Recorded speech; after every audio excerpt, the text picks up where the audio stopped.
a material witness on an aggravated battery.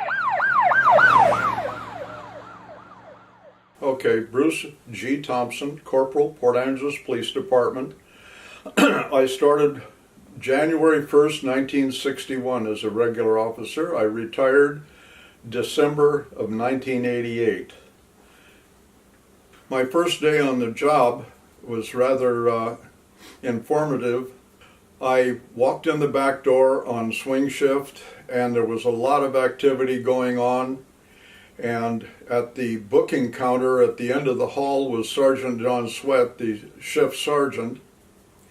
And he had me come down to his office and discussed what he expected of me. I had been on the department as a police reserve for 2 years, and I sort of knew what was required, but John took me in his office and he said, if I ever find out that you let a friend go, or that I find out that you had your hand out for something, some reason, just leave your gun and badge on my desk and I'll understand. That set the tone for my nervousness. I got in my patrol car, drove up First Street to Lincoln, Lincoln to 8th, west on 8th, blew the traffic light at 8th and Cherry, turned on the lights because I wanted people to think that I was on a call. As I got to 8th and C, a 1949 Ford zipped right through the stop sign without stopping. I made chase, turned on the lights and music, stopped the car. The lady driver and a female passenger, I asked her to roll down the window and give me her proof of insurance and driver's license. She said no. And I said, yeah, you're going to. No. I said, if you don't, I'll break the window and then we'll all go back down to the jail. And she finally rolled down the window, which was a huge mistake because her passenger was her daughter, who was suffering from severe mental problems, jumped across her mother, out the window, and all over me. Broke my glasses, my wristwatch, tore the badge off of my shirt, and took some while, but I finally got her subdued and back to the station and the hospital with the daughter, and that was set the tone for my career, I guess, and also generated a feeling of, did I make the right career move? This event happened mid-career of my 27 years, roughly. Hard to say because times and dates have a way of getting a little foggy. There was a lady standing in her yard across the county, in the county, and she was screaming, "My baby, my baby." So, to hell with the demarcation line, I crossed over and found out that her baby, who I'm just going to guess was maybe a year and a half old, if that, she had put him in the bathtub, started the water running, and went into another room to get his clothing, evidently, heard him fall. He hit his head on the faucet, passed out face first into the water in the tub, and when I got there, I don't know how long, but seconds, I would guess, he was unconscious.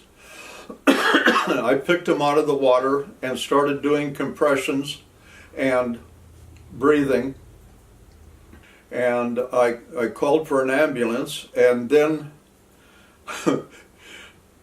the boy quit breathing again, and I just grabbed him and I said, enough of this, we're going to the hospital, and I had him in my arm, lights and music all the way to the hospital, and got him there, and he was breathing sort of, and the ER room people took over.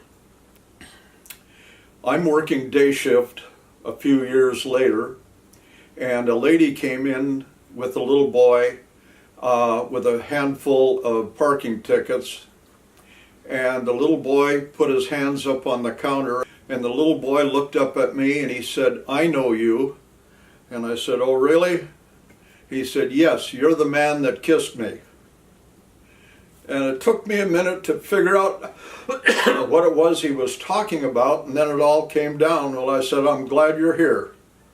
Okay, now fast forward again, and I'm at a local grocery store, and I'm met by the fellow who taught CPR and first aid, et cetera, for the department. "Hi, Bruce, how are you?" "Well, I'm doing fine." He said, "I got somebody I'd like you to meet." "Oh, really?" And he said, "Here's the little boy you kissed." He was, and just at a guess, 6'2" or 3" by that time, and a special agent for the FBI.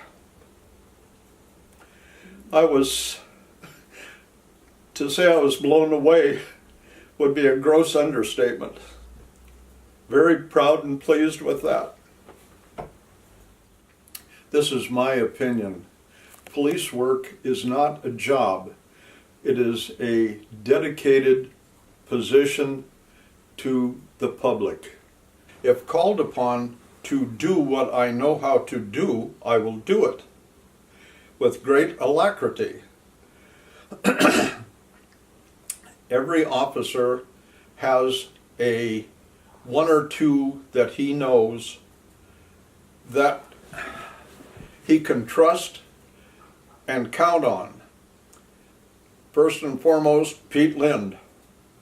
Best there ever was. A dumb Swede, but he called me a dumb Norwegian, so that worked. He's gone to the patrol room in the sky now, but I will never forget him.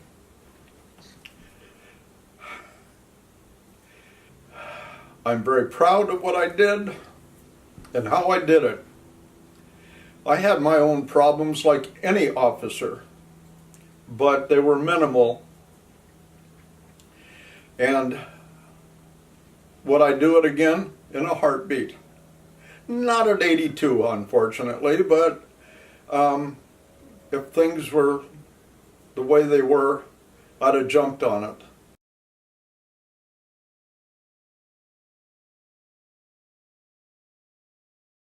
What follows now is, as my wife just said, a heck of a way to start out a vacation. I have relatives that live in Wenatchee, and my wife and I decided that we would go visit, and while we were in Wenatchee, get some fruit that was in season. This is September of 2013. And we're going across Highway 2. My wife is driving, and I'm in the passenger seat, and I noticed that there is a lady standing outside railing of the bridge with what I thought was a Ruger 1022 rifle. So I ran up there and she pointed the rifle at me. And I said, "Are you going to jump?" And she said, "After I kill some people, yes I am." And I said, "Not a good idea really, you know." And I tried to coax her over the railing back onto the bridge. It wasn't working. And so she got it on the inside of on the bridge again, and I noticed that there is a sheriff standing at the top end of the bridge, and he's starting to come down. So I did this, and he stopped immediately because she said that she planned on killing me and him if he even looks like he's going to come at her. And she ran for the other railing, and when she did, she was a largish woman, heavy set.